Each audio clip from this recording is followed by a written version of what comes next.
C'est parti. Donc la migraine.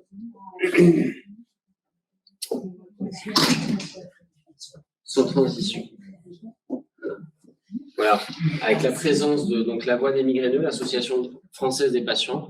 Si vous avez des migraines ou des proches migraineux qui vont rentrer dans les critères de ce que je vais décrire, je vous conseille de les informer de cette association, dont le site internet est hyper bien fait et sur laquelle je vais m'appuyer pour certaines données. Marie-Pierre, si vous voulez intervenir, Marie-Pierre, n'importe quoi. Myrène, si vous voulez me couper pour intervenir, bien sûr. Et puis pour parler de l'étude éventuellement. C'est OK pour vous? Ça marche. Alors, la migraine, en fait, donc là, j'ai parlé de l'AVC, troisième pathologie neurologique. La deuxième, c'est l'épilepsie, en fréquence. La première, c'est la migraine. Bien loin devant, parce que ça touche, en fait, 20-30% de la population adulte. Alors, en moyenne, c'est 12% des Français, mais si on prend les gens adultes, parce que les enfants, c'est à peu près 5-10% des enfants qui sont migraineux, et puis la migraine est très féminine et s'éteint souvent après la ménopause. Donc, si on prend l'âge, on va dire, 15 à 60 ans, ça représente un Français sur 5 et un Français sur 3, selon différentes choses, et notamment les femmes ou les hommes. Alors, en revanche, la migraine, vous allez comprendre que c'est pas là, mais les migraines. Alors là, c'est pareil, on est au début d'un truc évident, mais à chaque fois, je me dis, mais en fait, c'est évident tout ce qu'on va dire là, mais c'est pas encore du tout acquis. C'est que les migraines, ça veut dire qu'il y a plusieurs causes, enfin, on va dire, raisons d'avoir des migraines, et surtout plusieurs expressions, avec des patients plus ou moins sévères, comme dans toutes les pathologies chroniques. Et ce qui compte, c'est pas de dire j'ai ou j'ai pas, c'est quel type, quelle gravité, quelle intensité. C'est ça le message sur lequel on va communiquer aujourd'hui et surtout essayer de répondre en termes d'offre de soins. Donc, la migraine dite chronique qu'on va définir, c'est 1% quand même, ce qui est énorme. Et en même temps, c'est déjà une minorité de ces patients-là, des migraineux. Alors, c'est considéré la migraine par l'OMS comme les céphalées en général, la troisième pathologie la plus invalidante dans le monde. Là, on parle de l'OMS, le monde. On ne parle pas du monde riche occidental. Hein. Et la migraine étant la 6e cause, si on prend la migraine seule. C'est la première cause d'invalidité, en fait, dans cette population que j'ai décrite, c'est-à-dire entre 15 et 50 ans. Vous voyez qu'on est encore une fois dans une priorité de santé publique, mais avec un enjeu différent, qui est un enjeu de qualité de vie, de productivité sur le plan économique, et avec des enjeux finalement économiques. Mais surtout des enjeux sociaux, et des enjeux de qualité de vie sur le plan sanitaire. Le problème de la migraine, c'est qu'il y a, pour des raisons génétiques et des raisons liées à la douleur et à la maladie chronique, un risque d'association à l'anxiété et à la dépression décuplé, multiplié par 4. Donc tout ça fait que sur une maladie qui empêche de fonctionner de manière régulière et répétée, a un impact estimé en France, par exemple, c'est 4 milliards d'euros liés à la migraine. Donc évidemment, on n'investit pas 4 milliards d'euros dans la prise en charge de la migraine, en corollaire de ça. Et c'est une des questions qui se pose. Les études en Angleterre, en Royaume-Uni, qui ont montré que c'est 25 millions de journées de travail et scolarités perdues par an. Bon. On sait aussi, sur des études jusqu'à récemment, que la prise en charge médicale spécifique n'est pas faite dans plus de la moitié des cas où elle devrait l'être. Donc ça, c'est sur le site de l'OMS, ça date de quelques semaines, donc c'est à jour, et ça reflète parfaitement la problématique qu'on a en France aujourd'hui, et donc qui ne peut pas être spécifique à la France, puisque c'est sur le site de l'OMS. De nombreux gouvernements cherchant à contenir les dépenses de santé n'admettent pas que les céphalées pèsent lourdement sur la société. Il leur arrive de ne pas reconnaître que les coûts directs des traitements sont faibles au regard des économies indirectes considérables qui pourraient être réalisées. Par exemple, en réduisant le nombre de journées de travail perdues, si des ressources étaient consacrées au traitement correct des céphalées. Je crois que tout est dit. Et alors, moi, je vais garder ça comme... Voilà. Alors, parce que ça justifie tout ça, hein, et tout ce que je vais vous expliquer. Et le combat, en fait, il faut mener pour ça. Alors, il y en a plein des combats hein, dans la médecine, hein, mais bon, il faut bien choisir quelques-uns, puis il faut y aller, quoi. Alors, le premier travail du neurologue qui voit des patients céphalalgiques, c'est de classer ces maux de tête, ces céphalées. D'abord, est-ce que c'est des céphalées liées à une pathologie? On appelle ça des céphalées secondaires. Je ne vais pas faire le listing. On pense à l'accident vasculaire. Avoir mal à la tête brutalement, très fortement, ça peut être un accident vasculaire. C'est une cause de céphalée secondaire.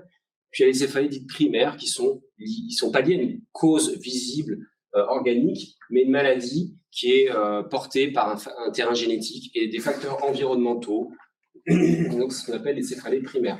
Donc, dans les céphalées primaires, il y a les crises de douleurs longues et courtes.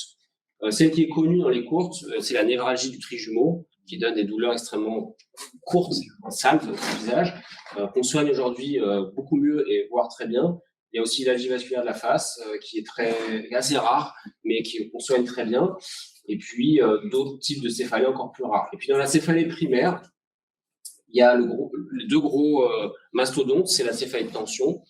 Donc, je sais toujours pas vraiment ce que c'est. Je suis pas sûr qu'on sache vraiment scientifiquement, mais qui est la principale cause des maux de tête, en fait, et qui ne répond pas aux critères de migraine, mais qui sont des céphalées liées au stress, à l'insomnie, à des facteurs, pareil, de comorbidité anxieuse, des facteurs génétiques, donc qui sont difficiles à distinguer parfois de la migraine et d'autres causes, notamment dans les céphalées secondaires, la cause principale qui est l'hypertension intracrânienne. Donc le premier but de la consultation céphalée, qui dure en moyenne, on estime 45 minutes, une première consultation. En vrai, si on fait les choses parfaitement, c'est 1 heure. C'est impossible de faire ça en partant de zéro, avec tous les examens précis, expliquer aux patients, etc. Donc la première consultation est compliquée pour établir le diagnostic, parce qu'en fait, c'est que par l'interrogatoire et l'examen clinique qu'on affirme la migraine. C'est un diagnostic dit clinique, la migraine. Donc la migraine est là, et elle peut être épisodique ou chronique. Donc la migraine, c'est une maladie. C'est pour ça que c'est les neurologues qui en parlent et qui doivent porter cette prise en charge. Parfois, les gens sont étonnés. Ah bon, la migraine, faut voir un neurologue. Ah bon, la migraine, c'est une maladie neurologique. Et oui, en fait, c'est une maladie du neurone. Alors, ça explique que c'est pas que des maux de tête, la migraine. Donc, c'est une maladie d'origine polygénique, c'est-à-dire que c'est une combinaison. On estime qu'il y a 1500 gènes à peu près identifiés. Ça ne veut pas dire qu'il n'y en a pas plus, qui se combinent pour donner un phénotype, c'est-à-dire être ou pas migraineux. Évidemment, la combinaison de ces gènes, de ce polymorphisme génétique, fait qu'il y a un spectre extrêmement large entre être migraineux et ne même pas le savoir. C'est-à-dire, un jour, on fait une crise, on se rend compte, ah ouais, mais en fait, je suis migraineux, ma mère, ma sœur, elles sont migraineux, mais moi, j'avais jamais eu de crise. Ou des patients qui ont des crises à peu près 30 jours sur 30. On en a aussi. Et donc, ce spectre-là est très large à cause de ce déterminisme génétique et à cause des facteurs environnementaux, comme d'habitude, c'est l'interaction gène-environnement.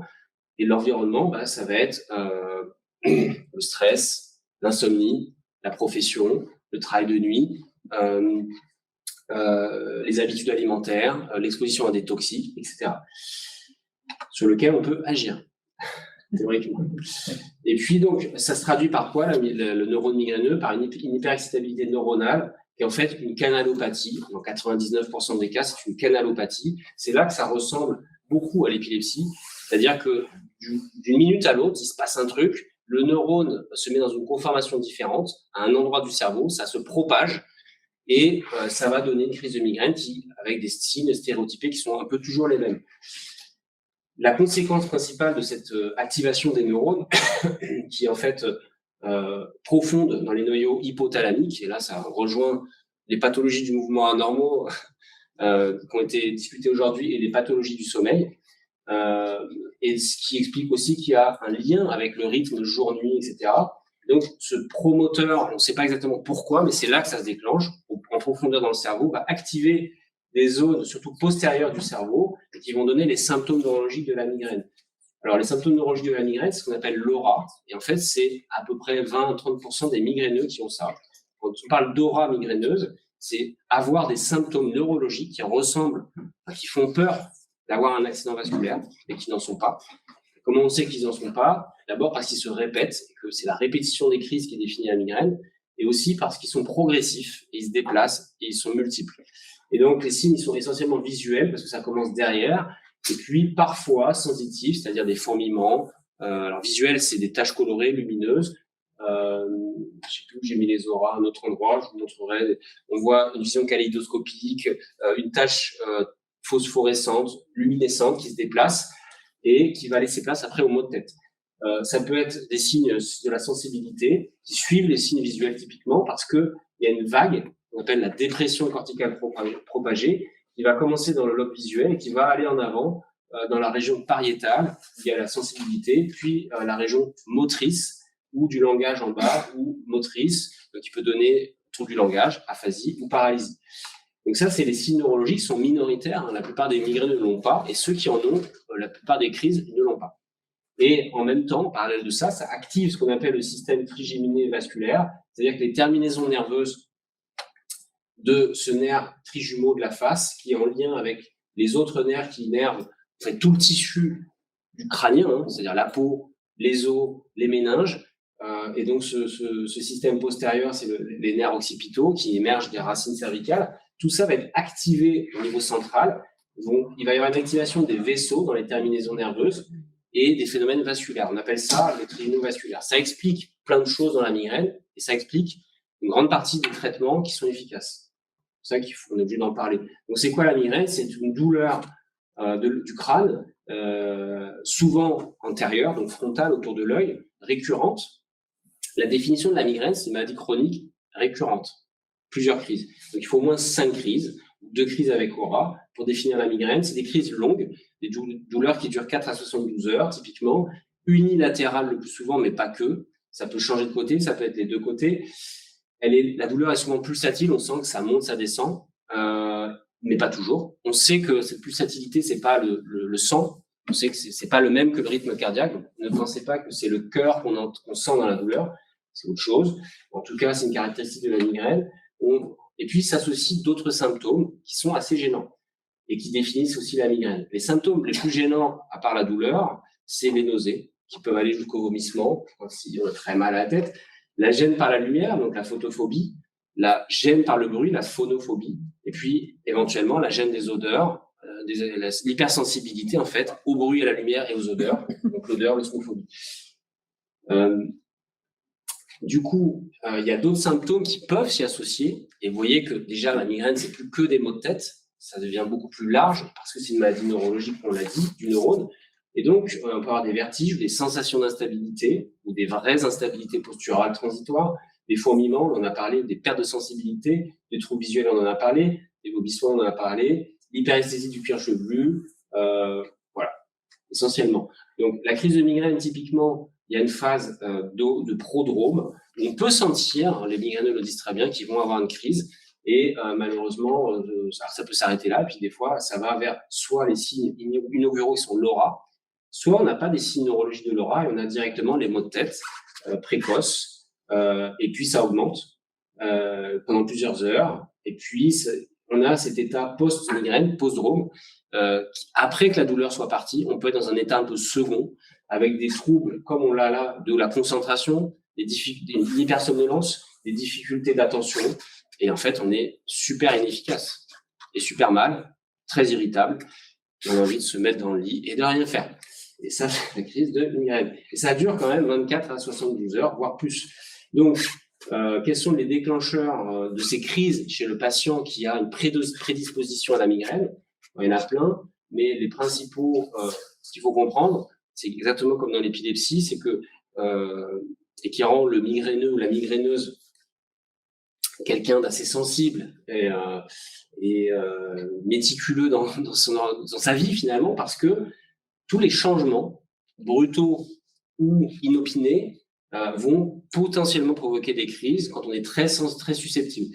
Et en fait, c'est la rupture de ce qu'on appelle l'homéostasie, c'est-à-dire le fait que, c'est un peu un paradoxe, on est en mouvement perpétuel, ne serait-ce que le flux sanguin, le rythme jour-veille, et en même temps, tout contribue énormément de choses à réguler des paramètres pour qu'ils soient stables, notamment la pression artérielle, la température, la natrémie, c'est-à-dire le taux de sel dans le sang, etc. Et donc, toutes les ruptures de l'homéostasie, qui peuvent être physiologiques, le fait d'aller dehors, il fait hyper froid, il faisait chaud, et on affronte le froid, il y a une réaction du corps et du cerveau, du système nerveux, qui s'y adapte. Mais pour la migraine, ça peut déclencher, parce que ça stimule le cerveau tout simplement, des crises. Donc le plus connu, c'est la lumière. L'hyperluminosité est un gros déclencheur parce que c'est le cerveau postérieur qui est le plus sensible chez le migraineux. Le stress est le deuxième le plus connu et identifié, le facteur de stress aigu. La modification du rythme veille-sommeil, ce qui explique que beaucoup de migraineuses, migraineux ont des crises du week-end, de relaxation. Il y a 2 raisons. La première, c'est qu'on se déstresse, et donc on change le rapport au tonus, je ne sais pas comment on peut le définir.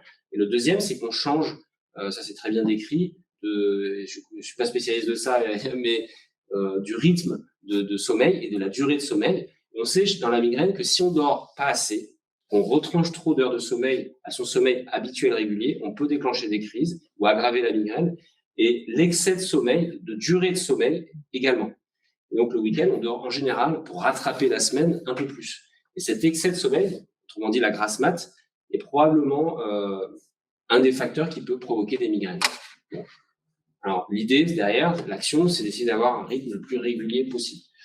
Je ne sais pas si la somnologue a des remarques là-dessus. La migraineuse confirme. Ouais. Oui, et moi je voulais juste rajouter sur la question des déclencheurs que très souvent dans le grand public et même chez les patients, puisque je suis patiente migraineuse, oui.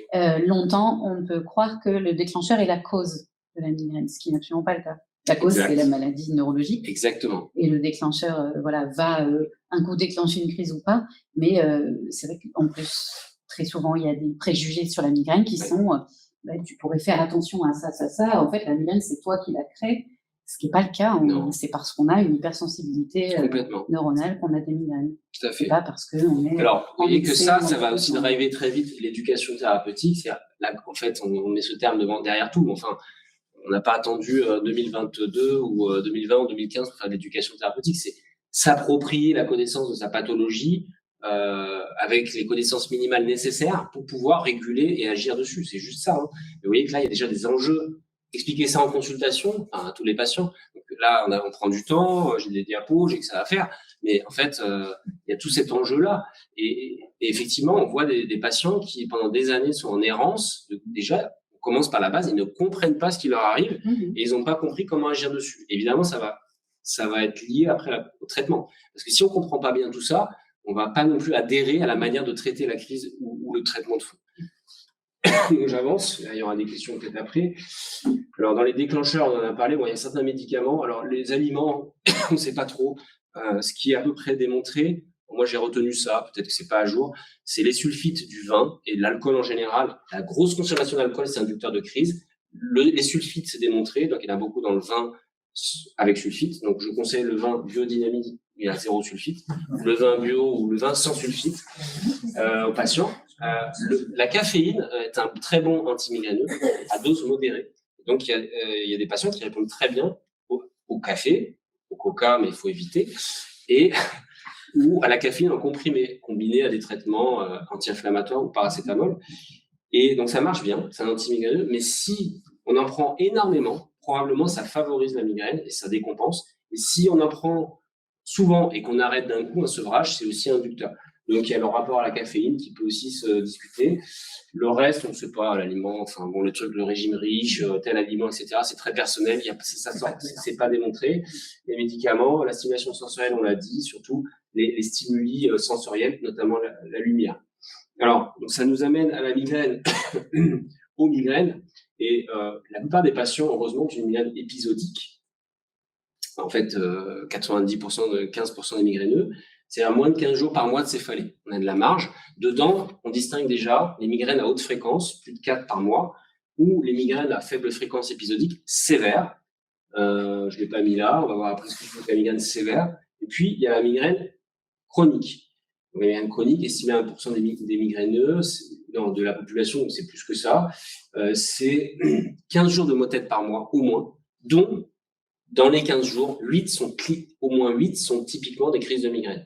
Alors, pourquoi les deux ? Parce que dans la migraine chronique, on a souvent la coexistence de céphalées un peu permanentes, quotidiennes, type tensive, comme on en a parlé tout à l'heure, de tension, et des vraies crises très identifiées.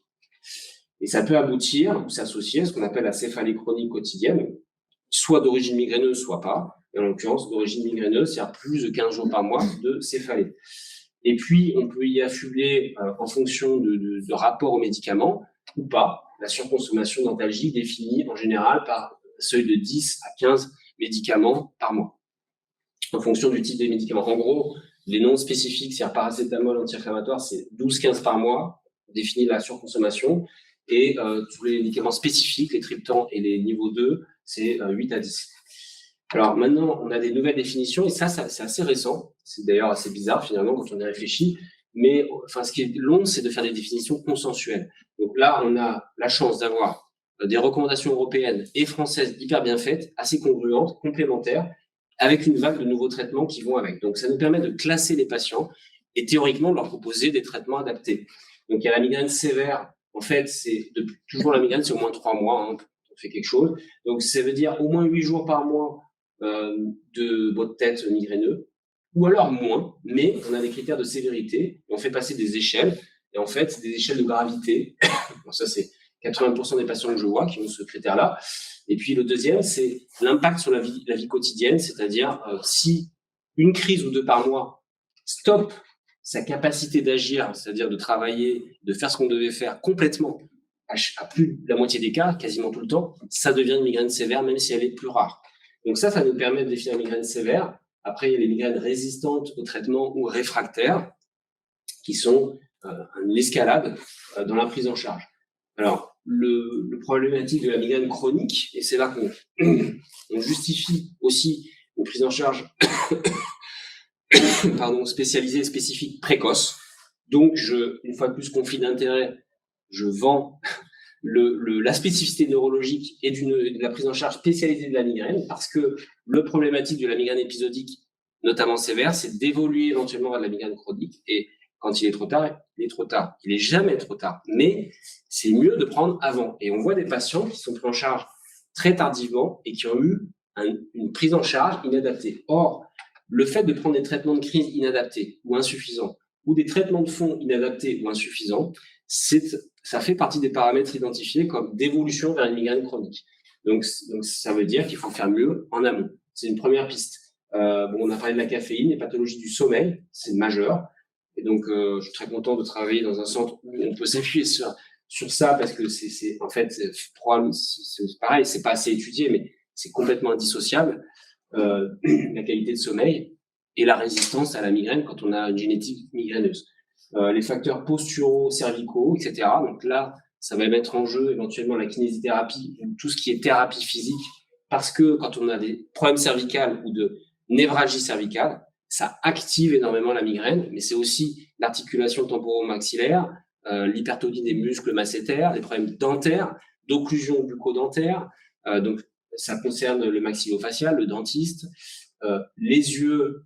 Là, on n'en parle pas, mais les troubles visuels, c'est très connu. C'est peut-être surestimé d'ailleurs, mais ça fait partie de ce qu'il faut dépister sur une migraine qui va pas bien, qui s'aggrave.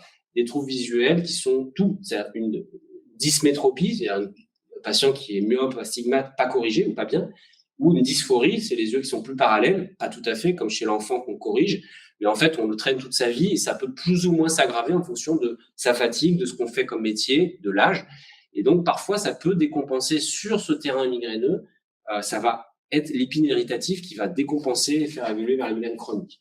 Donc, le tableau sur le plan général qui justifie qu'on essaye d'améliorer l'offre de soins coûte que coûte, qui va arriver au bouquet final, c'est que l'impact sur la qualité de vie est énorme dans toutes les enquêtes faites aux États-Unis, en Europe, en France, et c'est toujours à peu près les mêmes chiffres, avec par exemple, alors c'est un impact social énorme, 50% des événements, alors là c'était chez les migraineux chroniques qui ont plus d'impact, événements importants manqués, 50%, anniversaire, mariage, 1 sur 2.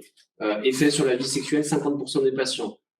Évite de prendre des engagements préventivement, 50% des patients déclarent faire ça.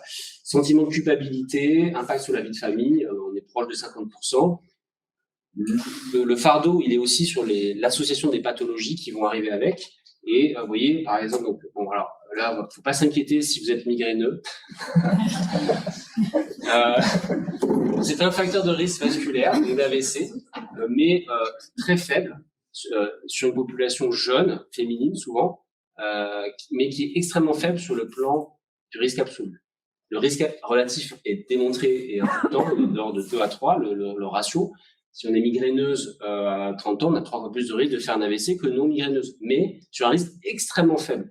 Et ce risque, par contre, il va se démultiplier si on a d'autres facteurs, notamment le tabac et la pilule, contraceptive estrogénique qui est contre-indiquée chez la femme quand on a une migraine avec aura. Donc, il y a ces comorbidités, mais ça, c'est pas trop difficile à gérer. Le plus gros problème, c'est l'association ou la génération de l'anxiété et de la dépression chez le migraineux pour plein de raisons. Et une des raisons, je déculpabilise très vite les patients pour ça, c'est que c'est génétique. C'est-à-dire que on n'est pas égaux face à ça et que le fait déjà, il y a une co-ségrégation génétique, c'est-à-dire qu'on sait aujourd'hui que certains gènes dans une certaine conformation vont favoriser à la fois la migraine et le trouble anxieux et d'autres pathologies. Et donc, c'est pas de chance, c'est le tirage au sort, c'est la loterie. Et puis, l'autre chose, c'est que quand on a une maladie chronique, quelle qu'elle soit, ça augmente la probabilité d'avoir ces symptômes-là. Donc, c'est la conjonction de tout ça qui fait qu'il ne faut pas culpabiliser. Par contre, ça n'aide pas à vivre et ça n'aide pas à soigner facilement non plus. C'est un facteur de résistance à la prise en charge. Donc, vous voyez, ça devient plus compliqué. Et là, on comprend qu'on est déjà, on n'est plus dans des maux de tête. On est dans une pathologie compliquée, pluridisciplinaire. Bon, les patients, en général, ça on le voit tous les jours, sont pas satisfaits de leur prise en charge, que ce soit sur les traitements aigus ou les traitements chroniques. Ça signifie qu'on n'est pas du tout arrivé au bout du truc, même si on a une pharmacopée que je vais décrire, riche. Alors ça, c'est une enquête de la Voix des migraineux. On a une représentante montpelliéraine ici, Myrène, je le remercie, et que j'ai trouvé assez éloquente, qui date de 2022, fait sur 600 migraineux à peu près, chroniques la plupart, et qui montre la même chose avec une errance diagnostique. Donc c'est 600 Français de 2022, 7 ans en moyenne de diagnostic entre le début de la migraine et le diagnostic, et donc la prise en charge. Après avoir vu en moyenne 3 professionnels de santé. En général, c'est des médecins. C'est quand même étonnant. C'est étonnant. Une longue errance pour obtenir un traitement de crise. Et la plupart des patients ont testé en moyenne 5 traitements de crise. Souvent, c'est plus. La crise s'arrête en moins de 2 heures, ce qui est notre critère d'efficacité, vraiment de gestion de traitement de crise. On pose la question à tous les patients. Est-ce que vous êtes soulagé dans les 2 heures suffisamment pour reprendre vos activités? Au moins, théoriquement 4 fois sur 5 avec votre traitement. Si oui, il est adapté. Sinon, il n'est pas adapté. Il ne répond pas aux critères. Vous voyez que là, les patients, dans cette étude déclarative, la moitié, ils ne sont pas dans les critères de traitement de crise. On n'y est pas. Alors, le traitement de fond, c'est encore pire. Je ne sais plus les chiffres, mais la plupart des patients ont essayé de nombreux traitements et avec des effets secondaires et beaucoup d'échecs. Notamment, 3 sur 4 déclarent avoir eu des effets secondaires au cours des 12 derniers mois liés au traitement. Donc, ça veut dire quoi tout ça? Alors les effets secondaires sont variables. Ça veut dire qu'il y a un besoin majeur, normalement.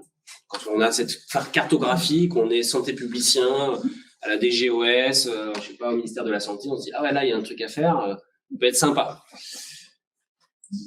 Voilà. Et donc, par exemple, handicap fonctionnel, 3 migraineux sur 4 déclarent avoir une perte de productivité de 21 jours sur 3 mois. C'est-à-dire 7 jours par mois en moyenne. 1 sur 3 prend sur ses jours de congé pour compenser. Bon, voilà, la liste est longue, etc. Donc, on arrive à la prise en charge thérapeutique. L'offre de soins spécialisée, bien sûr. Alors, comme tout à l'heure, l'offre de soins de la migraine, ça commence par le généraliste, médecin traitant, qui est la clé de voûte. C'est lui qui doit gérer 90 ou 15% des migraineux, 90 peut-être seul. Mais s'il le fait seul, il le fait bien. Et s'il le fait pas bien, ils vont aller voir un neurologue et ce sera inadapté jusque-là. Il y a un défaut de prise en charge. Et s'il le fait bien, il faut qu'il nous envoie au neurologue les patients les plus coriaces, les plus difficiles, les plus en difficulté. Donc on a bien sûr les neurologues libéraux, les neurologues hospitaliers, tous les neurologues praticiens, et puis des structures de soins où, en fait, c'est tout nouveau, mais on va vers ça, vers une gradation de la proposition thérapeutique. Et donc, c'est ça que je vais vous montrer de ce qu'on vous propose ici, c'est que en dehors de la consultation et de la prescription de traitement, on doit pouvoir aller plus loin aujourd'hui pour répondre à cet enjeu-là. Donc, les structures de soins identifiées, il y a plusieurs cliniques à Montpellier, le CHU, là, c'est le professeur Ducrot, dont on est proche, qui nous a formés, qui est très dynamique, et elle n'est pas seule, il y a une équipe, j'ai travaillé avec elle. Ici, donc, Cécile Hertz, moi-même, une neurologue qui n'est pas là ce soir, qui vient d'arriver dans l'équipe, Dr Taillant, et puis derrière, plein de soignants. Alors, le but, ici, de ce qu'on veut vous proposer, ce qu'on propose déjà, c'est une consultation spécifique migraine céphalée identifiée pour aborder tout ça spécifiquement, parce que sinon, noyé dans tout le reste, on ne s'attarde pas. Oui, vous avez une migraine, vous avez mal à la tête, ok, vous prenez ça et c'est fini. Et en fait, ça ne suffit pas. Mais même la consultation ne va pas suffire pour plein de patients difficiles. Donc, alors, qu'est-ce qu'on a comme arsenal thérapeutique? Je vais en parler. Donc là, on propose le Botox. Je vais en parler quelques minutes. Et puis, on est en train de créer un hôpital de jour pluridisciplinaire pour les mêmes raisons. Et vous avez compris pourquoi. Et puis arrivent des molécules, je vais en parler. Donc, on a ces recommandations françaises européennes. Et comme toujours, les sociétés savantes sont au fait de ce qu'on peut proposer aux patients. C'est le serment d'Hippocrate. Donner le meilleur de ce que connaissez possible à vos patients. Et après, on a la réalité de terrain de nos systèmes de soins. Et là, dans la migraine en particulier, mais c'est de plus en plus vrai dans beaucoup de choses, on a un gap entre ce qu'on devrait pouvoir proposer aux patients et ce qu'on peut en réalité, parce que c'est pas pris en charge suffisamment. Donc ça, c'est les recommandations de traitement. Vous voyez, il y en a plein en fait, des traitements, mais tout n'est pas accessible aujourd'hui pour plein de raisons. Alors, les traitements de crise de base, ça reste 4 molécules princeps, c'est l'aspirine 1000, plutôt en deuxième intention, mais chez certains patients résistants aux anti-inflammatoires, chez qui il n'y a pas de contre-indication, et puis 3 classes d'anti-inflammatoires qui marchent bien, qui sont démontrées efficaces, beaucoup mieux que le placebo. Le Doliprane, paracétamol, ça marche pas très bien par rapport au placebo, et on doit tester ces molécules. Quand l'un marche pas, on teste une autre, et puis quand ça marche pas, on a une autre classe pharmacologique, on en a qu'une pour l'instant, qui sont les triptans. Ça fait une trentaine d'années, on en a 7 qui sont commercialisés, 8. 7 et qui marche très bien, avec un bon niveau de preuve, mais qui ne marche pas chez tout le monde. On a 30% des patients qui résistent encore à ces triptans. Ça vient de commencer. Bonjour, entrez. En fait, c'est un peu la fin, mais on n'a pas fini. Non, venez, soyez là. Il n'y a pas de souci. On est au milieu du traitement de la migraine. C'est ça qui vous intéresse. Alors, du coup, on a ces traitements spécifiques qui sont géniaux, qui ont révolutionné la migraine, mais qui sont encore insuffisants chez beaucoup de patients. On a une nouvelle classe pharmacologique qui arrive, qui s'appelle les GEPAN, qui va être commercialisée. C'est commercialisé en Europe, aux États-Unis, c'est vrai en France. On ne sait pas s'ils seront remboursés, qui sont différents comme mécanisme d'action, et donc qui vont élargir un peu le spectre, mais qui ne sont pas plus efficaces que les triptans. Mais peut-être ça pourra permettre de donner le traitement aux patients qui résistent aux triptans. On en a 3 qui devraient arriver, 2, pardon. Et puis, il y a une dernière classe, les ditans, qui va arriver, le lasmiditan. Tout ça, ça veut dire qu'ils ont déjà l'obtention de mise sur le marché européen et qu'il faut la validation française, puis un prix de commercialisation de la sécurité sociale. Parfois, il y a 2-3 ans d'écart entre l'obtention de mise sur le marché, ça veut dire le médicament est valide, et la commercialisation réelle, notamment en France, qui est depuis ces 15 dernières années, à peu près toujours le dernier pays européen à commercialiser les médicaments innovants.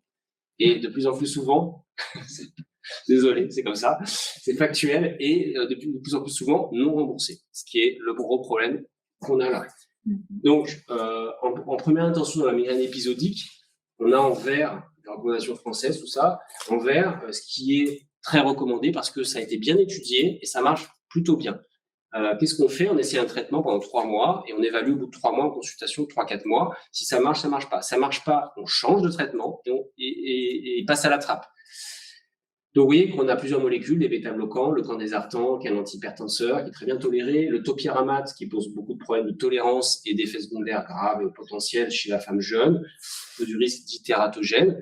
La dépakine, le valproate de sodium, la même chose, c'est le même profil. Et puis après, on a orange et jaune, c'est des médicaments moins bien étudiés et réputés moins efficaces, mais qu'on peut tester pour voir si certains patients répondent.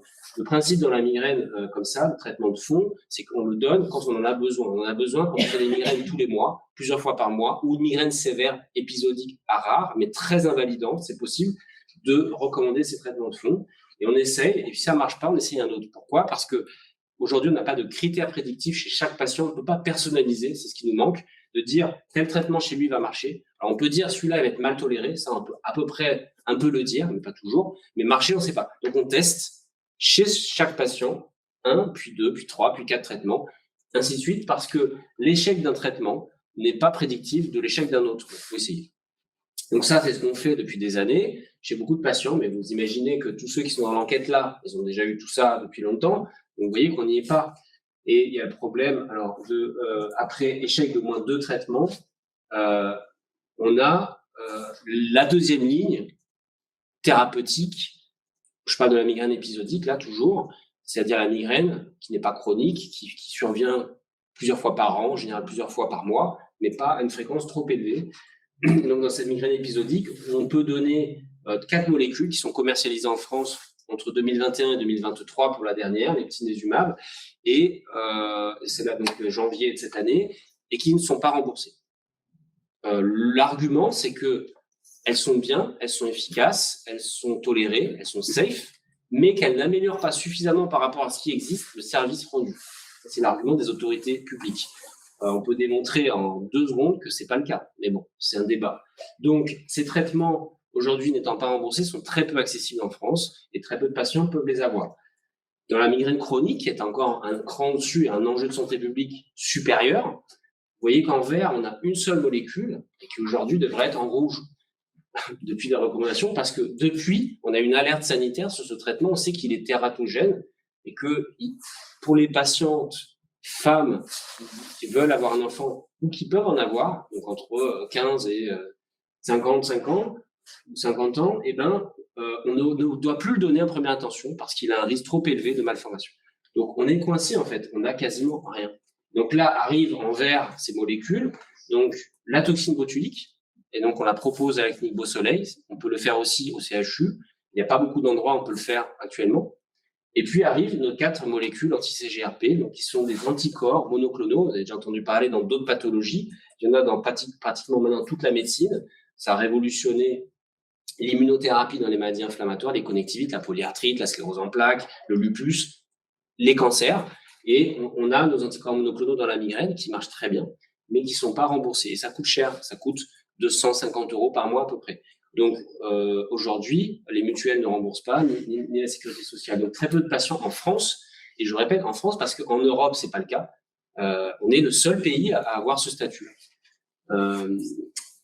Donc, le Botox, le principe, c'est de piquer. Vous avez vu au début, vous avez dit, pourquoi il nous parle de tout ça? C'est pour ça.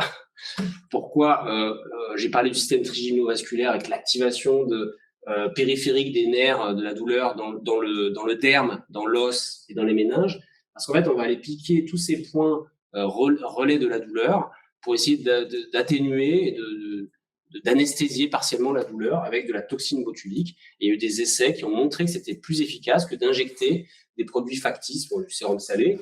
Et donc, ça marche chez certains patients qui ont une migraine chronique. Donc, on le propose avec le docteur Hertz pour l'instant. Je ne sais pas si Diane, tu fais dans la migraine du Botox ou pas spécifiquement. Voilà, donc on est 2 pour l'instant à en proposer sur la clinique Beau Soleil, enfin l'IMM là. Et donc, on est en train de voir. Alors, il y a des patients qui répondent, c'est 1/3, d'autres qui répondent pas, et d'autres qui répondent possiblement.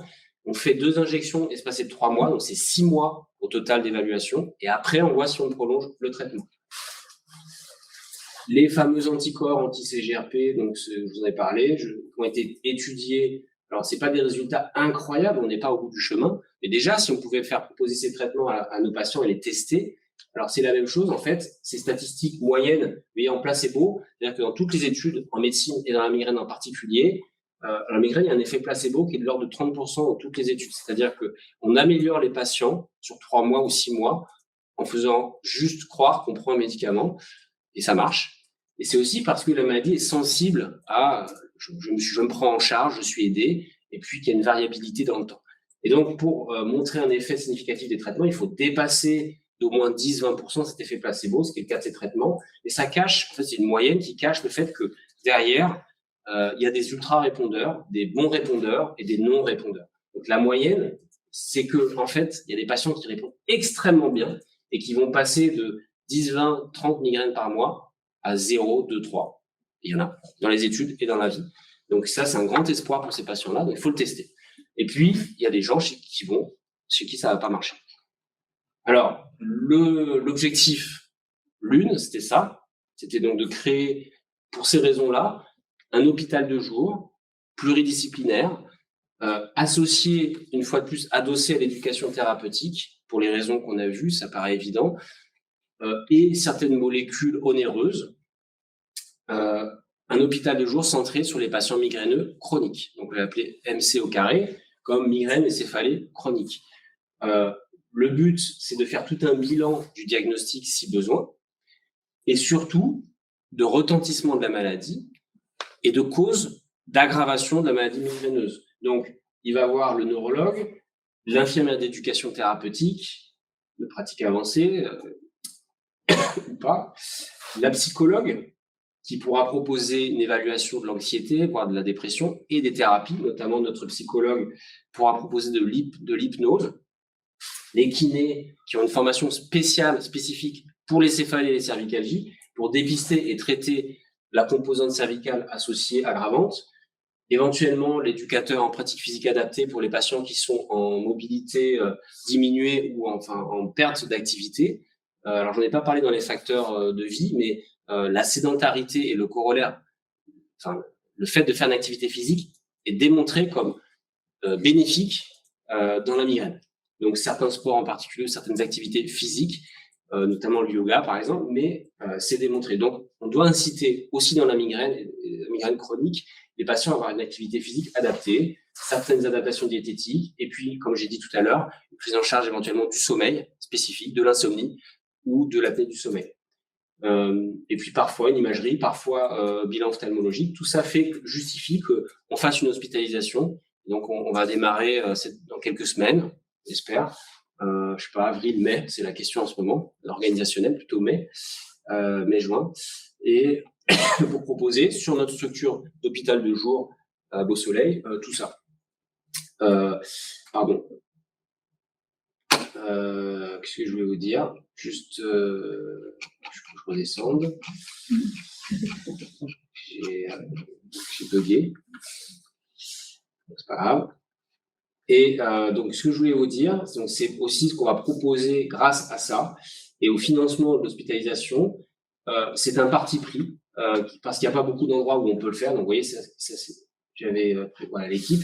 C'est le traitement dont j'ai parlé juste avant, l'eptinezumab, qui vient d'arriver, donc qui est un anticorps monoclonal anti-CGRP intraveineux, qui vient d'arriver, qui est bien positionné par rapport aux autres traitements, je vais le montrer rapidement, et il n'est pas remboursé par la sécurité sociale. Donc, ça coûte 540 € l'injection, et donc on ne peut pas le faire. Donc, la parade que les structures impliquées, et c'est pour ça que je vous dis, c'est vraiment une implication volontaire, c'est d'essayer de créer une structure qui permet de financer ce traitement et le faire bénéficier à certains patients. Donc, quels patients? Ça va être des patients migraineux chroniques sévères, résistants ou réfractaires à toutes les prises en charge, notamment au Botox, actuellement qu'on peut faire. Et le Botox, c'est la même problématique, qui est pas bien pris en charge, qui est très coûteux. Et donc, vous voyez que là, c'est pour ça qu'on ne peut pas proposer ça partout, dans toutes les structures. Donc, je vous explique cette idée. Après, c'est un projet en devenir. Voilà, c'est le début d'une histoire. Et puis, on va voir si on arrive à porter tout ça et à sélectionner les patients, pas trop les sélectionner, à l'offrir à pas mal de patients. Il y a plein d'enjeux organisationnels. Donc, vous voyez, l'équipe, c'est une partie de la même équipe que tout à l'heure pour l'AVC. Baptiste, qui est là, toujours. Les kinés dont j'ai parlé, Alexandra Henrik, notre diététicienne, Juliette, Ouda, qui est toujours la coordinatrice, Camille, infirmière, et puis il y en aura d'autres qui vont arriver, c'est en devenir. Les neurologues, Alexandra Jouve, les pharmaciens, donc il y aura Florence Tabary, mis à jour, le temps, et Laurent Méraud, qui vont aussi participer dans les consultations pharmacologiques pour plein de raisons. Voilà. Donc, j'ai fini, je suis en retard, je suis désolé. J'ai commencé un peu en retard. Et si vous avez des questions, à ceux qui, donc, soit le représentant de l'hôpital de jour, de l'éducation thérapeutique, Stéphane, soit Myrène, qui représente l'association de la voix des migraineux, soit moi, à votre disposition. Je ne sais pas si vous avez quelques questions sur tout ça. Oui, une question là. Valérie. Quand tu traites la migraine, finalement, tu parles de la douleur. Et le traitement, est-ce qu'il est efficace aussi sur tous les symptômes qui vont avec, la fatigue, la somnolence, la nausée, comment on la traite, enfin, tu vois, tous les autres, parce qu'on parle toujours du traitement de la douleur. Mais le reste, qu'est-ce qu'on en fait? Est-ce que finalement, ça répond ou pas? Ouais, alors c'est une hyper bonne question. Alors, j'ai pas toute la réponse à ça, mais globalement, c'est une des grosses discussions actuelles sur l'innovation pharmacologique dans la crise de migraine et sur les besoins non répondus, sur les attentes. C'est-à-dire que toutes les études ont été conçues pour un critère principal, comme tout en médecine, étant la douleur à 2 heures. Et après, l'absence de résurgence ou le moindre taux de résurgence, et puis le fait de prendre 1 ou 2 traitements, etc., etc. Mais c'est très centré sur la douleur, parce que c'est le symptôme principal. Mais effectivement, on a laissé de côté, enfin en tout cas, on a ce besoin de molécules aujourd'hui dont on n'a pas prouvé l'efficacité sur les symptômes annexes. Donc souvent, on combine aux anti-inflammatoires ou au triptan un antiémétique chez les gens qui sont très envie de vomir. Et ça fait partie de la pharmacopée recommandée parce que probablement ça augmente l'efficacité. Donc la trithérapie, par exemple, triptan anti-inflammatoire, primpéran ou domperidone, chez les patients qui sont peu sensibles à l'une des molécules, qui sont voilà. Donc on a ça. Après, tout ce qui est impact cognitif de la migraine, je pense qu'on n'est pas du tout efficace. Et en tout cas, on n'a pas la preuve de l'efficacité des traitements. Les triptans, on sait qu'ils coupent la douleur, on sait qu'il ne modifie pas l'aura. Donc, en fait, on ne recommande pas de prendre un anti-inflammatoire, mais surtout un triptan pendant l'aura, pour des raisons de risque théoriques qui ne sont pas avérées, surtout parce que ça ne marche pas, et qu'on préfère attendre le moment où la douleur démarre pour être plus efficace avec les triptans. Donc, on sait que le triptan ne marche pas sur les signes neurologiques de la migraine. Est-ce que ça marche sur l'irritabilité, les troubles de concentration, la somnolence, etc. Je ne sais pas.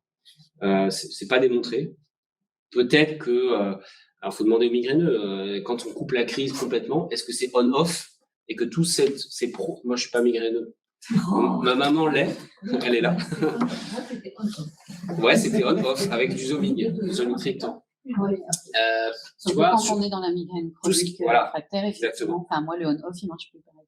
Ah oui, alors après, je pense qu'il y a les deux. Il y a des patients qui sont on-off sur la douleur exclusivement et pas le reste, et qui traînent leurs symptômes, c'est ce qu'on observe, hein, qui traînent leurs symptômes pendant 24-48 heures et te disent « Ok, j'ai plus mal, mais en fait, je suis pas du tout dans mon assiette. » Je pense que ça reflète peut-être ce que tu ressens, et il y en a beaucoup. Et puis peut-être, il y a des gens qui ont de la chance, où tous les symptômes s'arrêtent. Donc, ce qui est sûr, c'est qu'on n'a pas assez de traitements spécifiques, on n'a pas assez de pharmacopée pour répondre à cet enjeu-là aujourd'hui. Moi, je voulais amener un témoignage par rapport à ça. En fait, ce qu'il faut voir, c'est quel élément est invalidant. Le plus invalidant, c'est la douleur, justement, dans la céphalée, alors que la nausée, sauf dans certains cas, on peut vivre avec. C'est-à-dire qu'on peut reprendre sa activité, comme on n'est pas dans son assiette, mais on peut quand même avancer, alors que la douleur, ça coupe tout. Alors, il y a des débats méthodologiques pour savoir si c'est pertinent que ce soit ce critère-là qui soit le critère principal, quels sont les critères secondaires, etc. Et il y a beaucoup de discussions aussi sur les échelles d'évaluation. Aujourd'hui, on a des outils qui sont bien. Hein. On parle de la douleur, mais en vrai, à chaque consultation de migraine, et ce sera le cas aussi dans cette hospitalisation, on fait une évaluation par des échelles de l'anxiété, la dépression. On fera aussi, je pense, la qualité de sommeil, le retentissement sur la vie quotidienne. On a une échelle qui s'appelle le MIDAS, qui pose des questions. Est-ce qu'en gros, vous arrivez sur 3 mois, là, combien de fois vous n'avez pas été travaillé? Ou si vous avez été travaillé, vous n'étiez pas à votre productivité maximale. Et si vous êtes scolarisé, la même chose. Donc, là, on s'intéresse complètement à autre chose de la douleur, c'est le retentissement. Et c'est beaucoup plus conforme à ce qu'est la migraine, une maladie neurologique complexe, multiforme, multisymptômes, que juste une douleur on-off. Donc, c'est vrai que le traitement de crise s'est focalisé là-dessus. Les traitements de fond sont beaucoup plus, les études sont beaucoup plus orientées sur la prise en charge globale et sur le retentissement global des symptômes migraineux. Moi, je suis d'accord avec vous que la fatigue, c'est la conséquence de la crise. Moi, quand la crise elle est stoppée, mais que derrière, je sais pas, je la stoppe, il est midi, mais qu'en réalité, je vais commencer à avoir l'impression d'avoir un début d'énergie vers 22 heures. Ben, en réalité, si vous êtes au travail, vous n'arrivez plus à travailler normalement. Moi, en plus, je travaillais pas du tout dans un bureau, je travaillais dans la rue, j'étais éducatrice spécialisée jusqu'à il y a peu.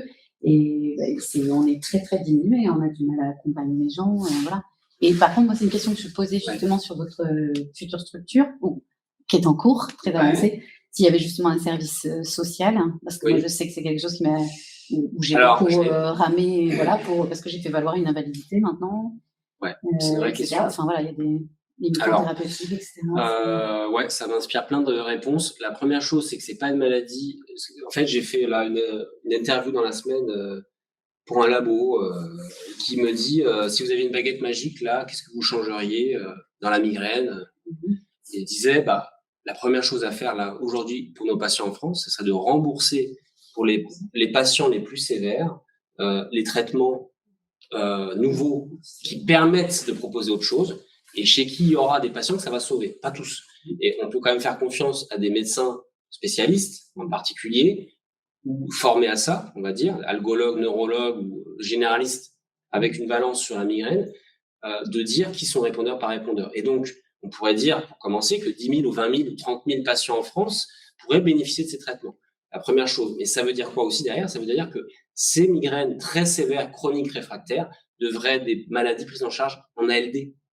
Et donc, c'est là que je rejoins la question, c'est que si j'avais une baguette magique, et si j'étais ministre de la Santé, après avoir fait rembourser, cher monsieur Véran, neurologue, après avoir fait rembourser le tensiomètre, peut-être je m'attaquerais à créer pour ces patients céphalagiques très sévères, il y a l'algie vasculaire aussi, comme ça, la névralgie non curée, qu'on n'a pas pu guérir, c'est extrêmement validant, ça devrait être pris en charge à 100%, ça l'est pas. Et donc, il y a tout un problème aussi derrière, ça veut dire, ça c'est la côté remboursement des soins, mais il y a aussi tout le côté social, comment je fais reconnaître mon handicap. Donc, l'épilepsie, que je sois, une autre maladie que je soigne, tout de suite, on leur dit, allez à la maison la MDPH, faites reconnaître votre statut, ça va vous protéger, vous pourrez être travailleur handicapé, ça va vous aider à vous insérer dans le travail, etc. Alors, je ne sais pas si faire la même chose pour la migraine, mais c'est les migraines. Et donc, l'idée, ça va être, là, c'est ce que portent les sociétés savantes, c'est de dire, les patients très sévères là, c'est une population très fragile, qui a une maladie extrêmement invalidante, il faut les aider. Donc, la réponse est oui, il faut une aide sociale.